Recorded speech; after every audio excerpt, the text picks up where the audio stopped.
My name is Gasia, Mikaelian, and today we are talking about how people can help themselves move through the COVID-19 pandemic with mindfulness and a few good breathing techniques. I'm so happy to welcome to this conversation Jenee Johnson with the San Francisco Department of Public Health. Thank you for being with us, Jenee.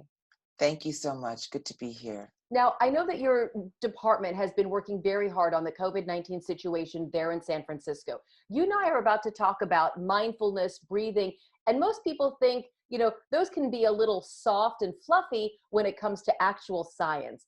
If you can start by telling me how breathing and mindfulness actually does help a person stay well. Yes, it's actually rooted in sound neuroscience. What happens when we're stressed and feeling trauma is the alarm system in our brain takes over, and it simply hijacks the part of our brain that has rational thinking and helps us to make good decisions. And what mindfulness does, it's this ability to be present with our thoughts, with our emotions, with the things going on in our body, and gain better access to that part of the brain that will help us make good decisions. And the way we do that is very simply through breathing. When we take a deep breath and we do an exhale, make the exhale just a little longer, it gives the body the signal, oh, we can calm down. A few deep breaths, a good belly breath, it gives us this expanded our bandwidth so that we could calm down and access good thinking to just see us through the next moment in the situation. I imagine that this is something people can use in all avenues of their life. I know, when I was a mother of very young children Yeah. and they were just about to drive me bananas, our preschool director said, you yourself as a parent, count to 10 before you react to Yes. whatever mess they've created. Is that one example of how we really should be drawing on this any and every day, not just during a pandemic? Absolutely. It's any and every day. It's access to any and everybody. And when you do it with consistency, this is the other thing that the science tells us. Whatever we think, do, and pay attention to with consistency, that's what changes the brain and the nervous system. So when you bring this into your life with consistency, in the morning, sitting quietly for 2 minutes with a cup of tea or a cup of coffee. My husband is famous for this. He gets up, he makes his coffee, he sits quietly, and it just gives yourself, it begins to train the system that when there is stress, you remember, oh, I have this place to return to. And that's what helps us to be resilient, to recover when we are facing difficulties and challenges. So for the person who's never tried mindfulness, who's never done mindful breathing, how long does it take to work up this, skill to have this tool in your toolbox when things do get dire? Well, what we say is it's a practice. So therefore, one day it will feel like, oh, this was so easy and so good. And the next day it's like, oh, I don't even feel like it. So you practice it day by day. It's the consistency that counts. And over time, you'll begin to notice, wow, I'm on this long line and I'm okay. So it's over time, and everybody is a little different. So it's not a formula in that sense. But what is true about it is that if you do it with regularity, you will eventually see difference. I imagine during the pandemic, more people are more stressed than ever before. How do you want people to think of mindfulness as a tool to help calm stresses that are directly related to the pandemic? One of my biggest recommendations is the practice of self-compassion.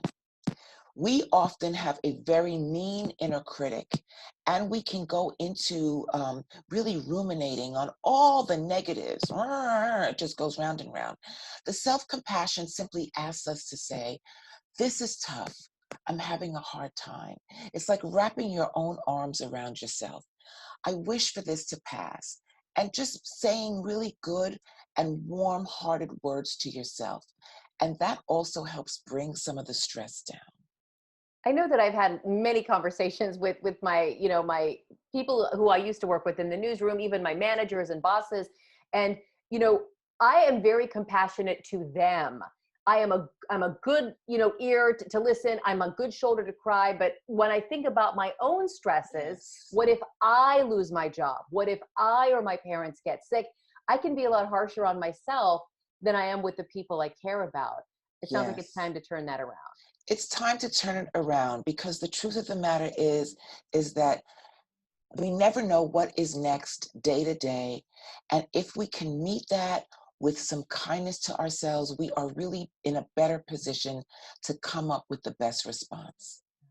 How are you teaching this through your work in the San Francisco Health Department? We have what is called the Trauma Informed Systems Initiative, where everyone in our system must get trauma training.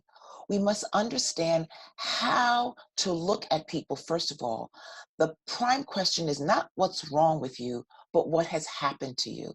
And what has happened to you invites context, it invites compassion, and it invites looking at strengths. And then we are also teaching our staff mindfulness. And mindfulness helps us to grow in emotional intelligence, self-awareness, self-management, compassion, resiliency, motivation, being able to be a better listener. So these are the things that we're training the staff in so that we can be better with each other and better to the communities that we serve. Have you had other public health departments reach out to you? I know a lot of people might think that this is a very San Francisco thing to engage in. Have you heard from other public health departments to say, hey, you know what? Let's maybe try some of that over here. Well, actually, this practice of mindfulness is global. I just did a pause and practice for Search Inside Yourself Leadership Institute, the program that we use in San Francisco. And I had people on the call from Italy, Brazil, the UK, Montreal. I mean, it's a global movement. And yes, there are others who are practicing. Dr. John Kabat-Zinn brought mindfulness to the University of Massachusetts Health Center back in the 70s. He brought mindfulness-based stress reduction. It's actually taught at Kaiser, so and UCSF. So it's not just San Francisco. I know, and we're very maverick. But it is global, it's around the world, and it is in other health systems. And finally, for the person who's just hearing this and hearing about mindfulness and finally saying, you know what, why not? My favorite thing is it's free. I may as well try it. Yes. Are there any resources you'd like to point our viewers to if they'd like to get started themselves? Yes, a great resource is the East Bay Meditation Center. And all of us are online right now, so that is where it's happening. There's also Search Inside Yourself Leadership Institute. They have many programs for the public, and certainly us, the San Francisco Department of Public Health. We do a mindful moment Monday, Wednesday, and Friday, 15 minutes. It's open to the public, and we can post the Zoom link for it. Okay. Well, Jenee Johnson, it's been a pleasure to talk with you. Thank you so much. My pleasure as well. Thank you.